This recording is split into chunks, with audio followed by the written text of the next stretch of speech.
Isang mapagpala at magandang araw po sa ating lahat. Narito pa rin kami sa Bolinao, Pangasinan. At katatapos nga lang po ng maliit na medical mission na ginanap kanina sa bayan po ng Bolinao. At mamayang hapon po ay magtuturo po muli kami ng mga bata rito.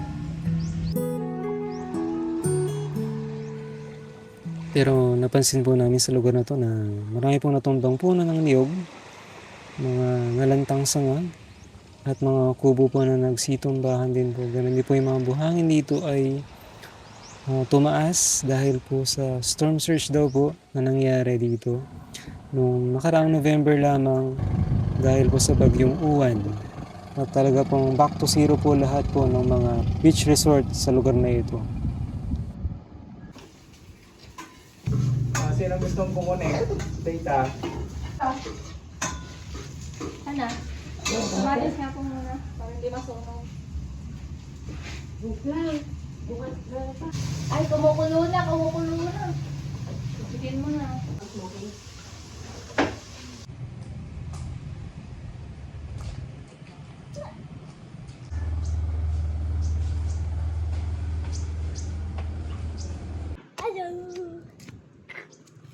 What are you gonna say? Like and subscribe. Like and subscribe. Ang daming birds oh. Yeah.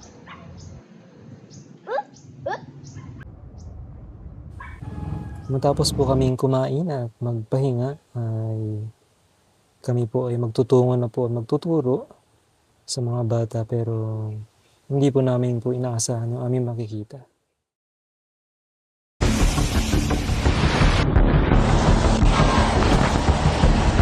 Lalo pong lumilinaw ang tindi ng pananalasa ng bagyong Uwan. Tumambad din ang matinding pinsalang idinulot ng storm surge. Problema hanggang ngayon ang kawalan ng kuryente sa ilang lugar na nasalanta ng bagyong Uwan. Ito buo yan dati? Oh, buo kita. Agutin na, buo kita. Ito? Lahat to, diba? Nang makarating po kami dito ay ito po ang tumambad po sa amin. Mga wasak, as in wasak po talaga yung kanila po mga tirahan dito.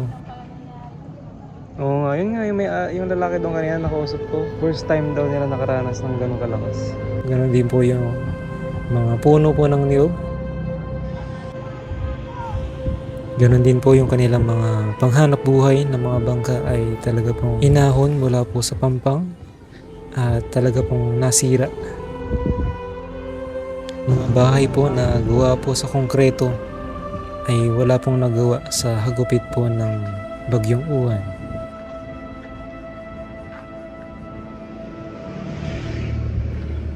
Ngunit sa kabila po ng pangyayaring ito ay talagang napakabuti pa rin po ng Panginoon dahil wala pong napahamak at namatay.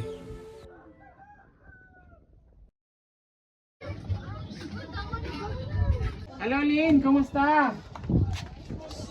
Ay, dyan tayo.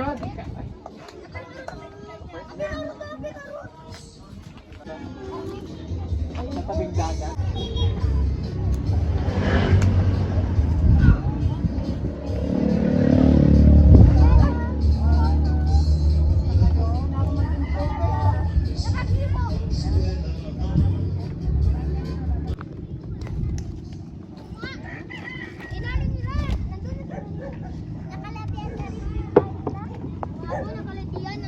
Pero okay naman kayo?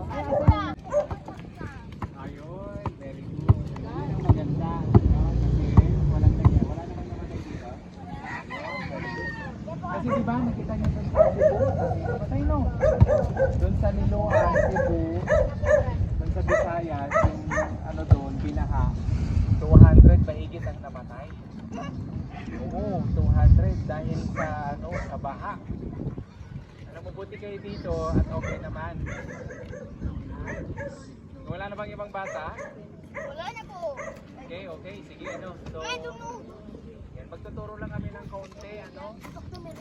Para, ano. Yan. Sige, pag naging mabait kayo, pag nakinig, ayan, meron kaming ibibigay na premyo. Para may baon kayo bukas. Magkano baon nyo? Anong kuha yung limang tinapay at dalawa? 25. Isang araw. Baon nyo na yun. Tapos, may May pabili na kami ng ulam. Magkapon ni Jubel po. Muntik pala ka pa rin. Yung mga dinuro namin. Jumil! Oh, dun ka lang ng Jumil. Saka na dito kami. Okay na, may partner na lahat. Oo! Let's sing. Si Jesus ang sandigan. Ready, sing. Jesus ang sandigan, hindi magigiba. Si Jesus ang sandigan, Hindi magigiba. kasing tatag ng kabundukan, hindi magigiba. Ikaw ang sandigan, hindi magigiba. Ikaw ang sandigan, hindi magigiba. Kasing tatag ng kabundukan, hindi magigiba. Ako ang sandigan, hindi magigiba. Ako ang sandigan, hindi magigiba. Kasing tatag ng kabundukan, hindi magigiba. Ano pa? Ano pang awit? Yung natatandaan nyo. Ready, sing. I'm happy today. Ayun! Ready, sing. I'm happy today. I'm happy today. Jesus Christ, I'm happy today. He has taken all My sins away, and that's why I'm happy today. singing. I'm singing Today I'm singing today. in Jesus Christ. I'm singing today. He has taken all my sins away. That's why I'm singing today. I'm praying Today I'm praying today. in Jesus Christ. I'm praying today, He has taking all my sins away, and that's why I'm praying today. I'm sharing my faith. I'm sharing my faith in Jesus Christ. I'm sharing my faith. He has taken all my sins away, and that's why I'm sharing my faith. Oh, lahat. Ready, sing. Tuwing malakas sa may sapa, palaging masaya. Walang ipin, walang buntot. Ngunit maligaya. Oh, gag. Oh, God, God, God. Oh, galiga. Munting malakas sa may sapa. Palaging masaya. Walang ngipin, walang buntot. Ngunit maligaya. Oh, God, God, God. Oh, God, God, God. Oh, galiga. Oh, God, God, God. Oh, God, God, God. Oh, galiga. Upo na. Kita si Kuya.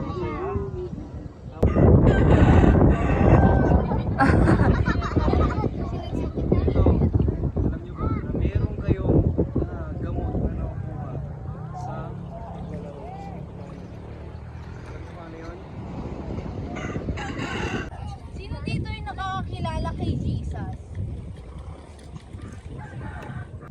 Sino dito ang mahilig maligo ng dagat? Oh, yan! Ako din. Halata Kaya naman. nag-micro kami. Nakapalda na ako, sir. Okay lang yan. Sino dito yung nangingisda? Oh, yan!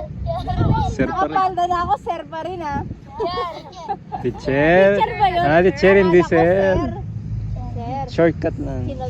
Sino dito yung sumasama mangisda? Ako, madam!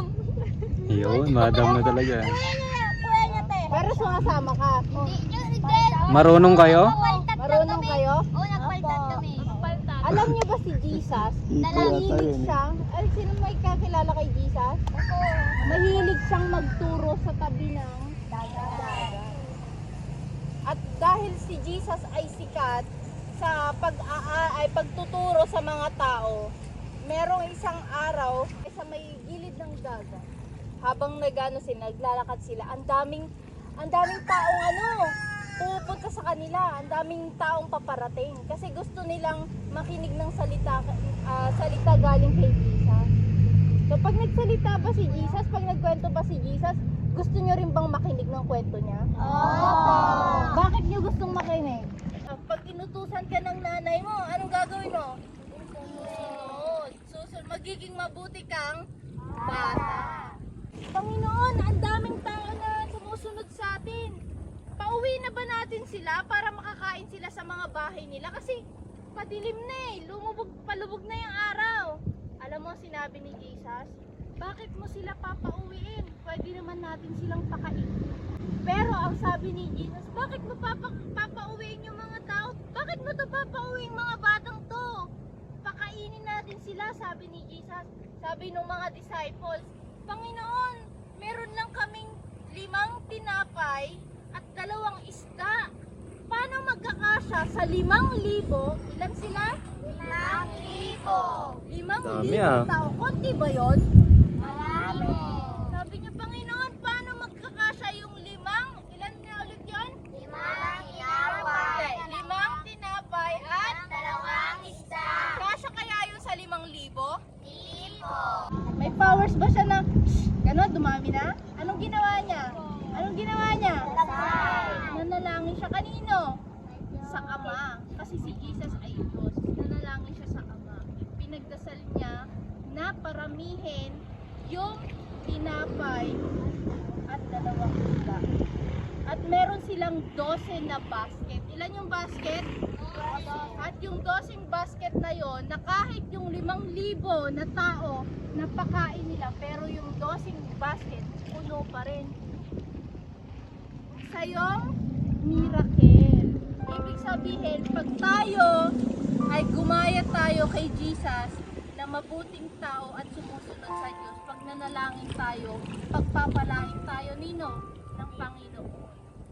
Makaranas man tayo ng sakuna dito, nawalan man tayo ng pansamantalang tirahan, pero pag naging mabuting tao tayo at nanalangin tayo sa Panginoon, naniwala tayo kay Jesus, gagawin din ba ng Panginoon na bibigyan tayo ng himala? Bibigyan niya tayong buhay. Yung himala binigay ng Panginoon sa inyo, kayo ay ligtas saan? Sa sakuna, di ba? May nasaktan ba dito nung bagyo? Wala, kasi niligtas kayo ng bibigyan. So tayo, pagpatuloy tayong mananalangin. Sino ba dito yung nananalangin?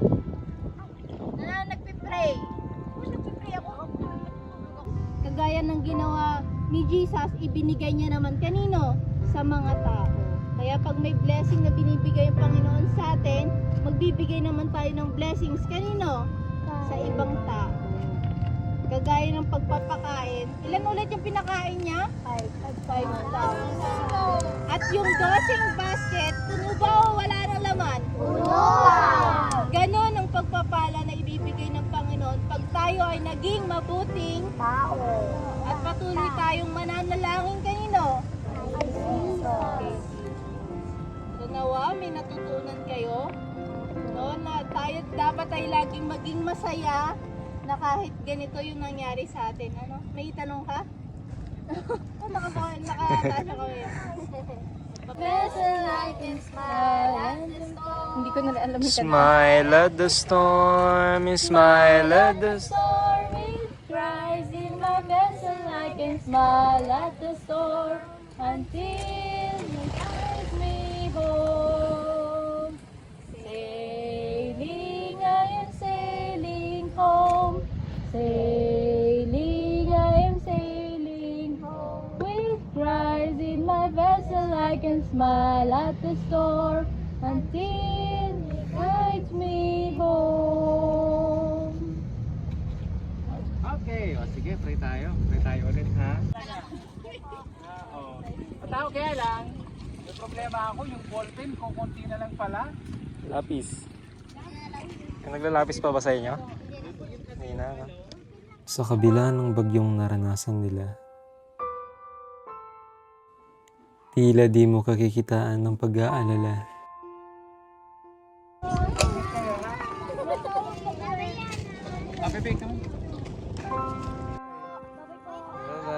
Masirang tahanan at patuloy na kahirapan, awa at kalungkutan aking naramdaman. Nagbigay ng kaunti, sa aking wari ay kulang, kung sana'y may kakayanan, kakulangan sana'y naibsan. Ako'y napuot sa sarili na awa, nais kong tumulong ngunit ako'y dukha, aasa na lang sa Diyos na siyang lumikha. Mga binhing itinanim, yumabong at mamunga. Sa mga batang ito, nawa sila'y pagpalain, katotohanan at kaligtasan kanilang angkinin.